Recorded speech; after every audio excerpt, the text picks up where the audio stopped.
નમસ્કાર દર્શક મિત્રો, ગુજરાત સત્ય વાર્તા ન્યૂઝમાં તમારું હાર્દિક સ્વાગત છે. હું છું મંસૂરી શેરબાનુ. વડોદરા શહેરમાં સ્વચ્છતા અને ટ્રાફિક વ્યવસ્થા સુધારવા માટે મહાનગરપાલિકા દ્વારા પૂર્વ ઝોનમાં ઝુંબેશ હાથ ધરવામાં આવી હતી.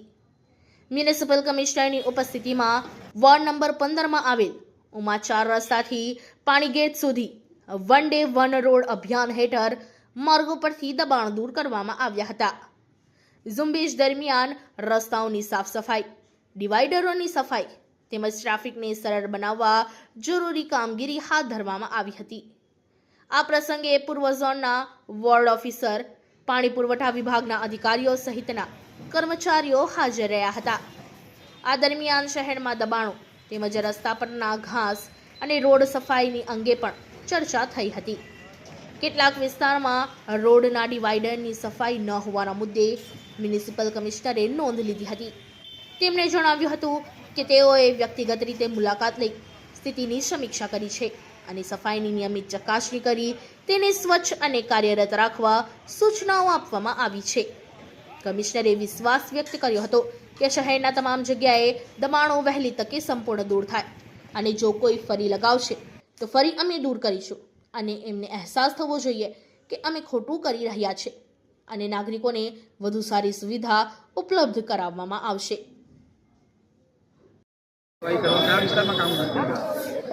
અમે લગભગ 1 મહિનાથી અત્યારે વન ડે વન રોડનું ઝુંબેશ શરૂ કરી દેવામાં આવ્યું છે, જેમાં આખું રોડની સફાઈ, ડિવાઈડરનું ક્લિનિંગ, ડિવાઈડરમાં પાન પિચકારી મારેલા હોય એનું સાફ સફાઈ અને સાથે જે પણ રોડની માર્જિન ઉપર જે દબાણો છે એ પણ દૂર કરીને એક પોઝિટિવ મેસેજ આપવા માંગીએ છીએ.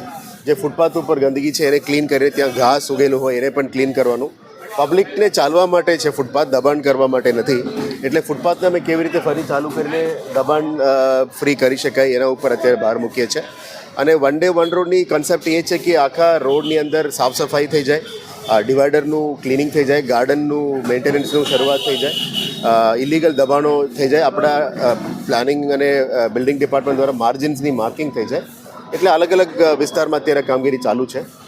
સૌથી વધારે સાઉથ ઝોનમાં વધારે કામ ચાલુ છે. ઓલમોસ્ટ 60+ રોડ્સ કમ્પ્લીટ થઈ ગયો છે અને બાકી 30-35 રોડ્સ પ્રગતિ હેઠળ છે.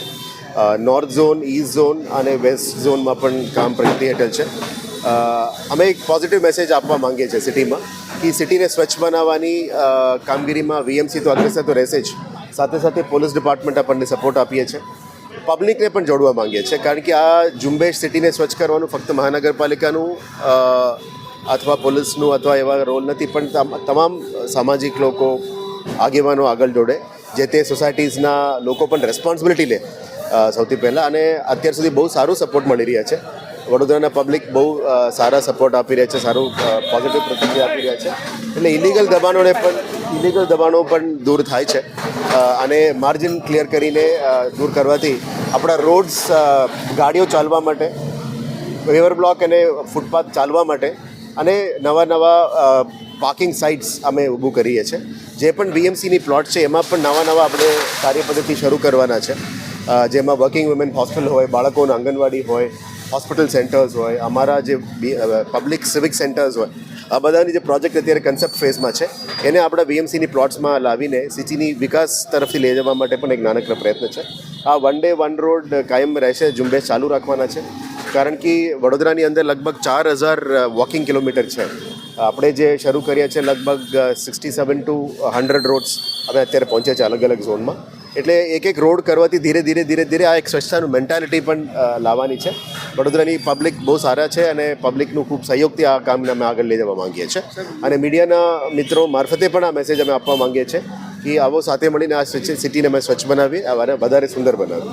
સર, ફરી વખત દબાણ ન થાય તો પછી જે સફળતા મળી રહી છે, લોકોનો જે પ્રતિસાદ મળી રહ્યો છે, એ રીતે જોઈ રહ્યા છે. અમુક જગ્યામાં મને એવું પણ ફીડબેક આપણને મળી રહ્યા છે કે જે દબાણ દૂર થાય પછી 2 દિવસ પછી ફરી આવી જાય છે. એક આ કાયદાની અમે પાલન જ્યારે કરીએ, કાયદાનું ડર હોવું જોઈએ, કાયદા બધા માટે એક સમાન છે. એટલે ઇલીગલ કામ કરનાર લોકોને અમે એક મેસેજમાં આપવા માંગીએ છીએ કે ઇલીગલ કામ મહેરબાની કરીને નથી કરતા. કાયદામાં અમે પાલન કરવું જોઈએ, કાયદાને ફોલો કરવું જોઈએ અને આ કાયદામાં ઇલીગલ એન્ક્રોચમેન્ટ ના થવું જોઈએ. ફરી દબાણ થાય તો ફરી દૂર કરીશું. વારંવાર કરીશું અને એક મેન્ટાલિટી લાવીશું કે તમે જે પ્લોટ્સ નક્કી કર્યા છે પાર્કિંગ માટે ત્યાં પાર્કિંગ કરો. જે પ્લોટ્સ અમે ફૂડ ઝોન્સમાં વેન્ડિંગ ઝોનમાં ડિક્લેર કરવાના છે ટાઉન વેન્ડિંગ કમિટી દ્વારા ત્યાં અમે કામગીરી કરીશું. એટલે લોકોમાં પીવાનું ખાવાનું જે વિસ્તારો છે એ એક અલગ અલગ ઝોન્સમાં ડિક્લેર કરીને ત્યાં કરવાના છે અને વોકિંગમાં હોય તો એ પેવર બ્લોક ચાલવા માટે છે, ત્યાં પાર્કિંગ નથી કરતા. એટલે ધીરે ધીરે પાર્કિંગ, સ્ટ્રીટ વેન્ડિંગ, દબાણ આ બધો એક મેન્ટાલિટીને ચેન્જ લાવવાનો પ્રયત્ન છે. નાનકડો પ્રયત્ન છે. મીડિયાના મિત્રો મારફતે અમે પબ્લિકને પણ જોડવા માંગીએ છીએ. આપ જોઈ શકો છો કે અમુક ઝોનમાં મશાલ રેલી પણ કાઢવામાં આવી છે. પબ્લિક જાતે જોડી રહ્યા છે. મોટા મોટા કમર્શિયલ એસ્ટાબ્લિશમેન્ટ લોકો જાતે આવીને જોડીને કહે છે કે ના, અમે સ્વચ્છતા ઝુંબેશમાં અમે પણ જોડવા માંગીએ છીએ. એટલે આશા રાખીએ છીએ કે આવનારા દિવસોમાં વડોદરાની અંદર સ્વચ્છ બનાવવામાં પૂરું સહયોગ મળે અને આ સિટીને વધારે અમે સુંદર બનાવી શકીએ. Thank you.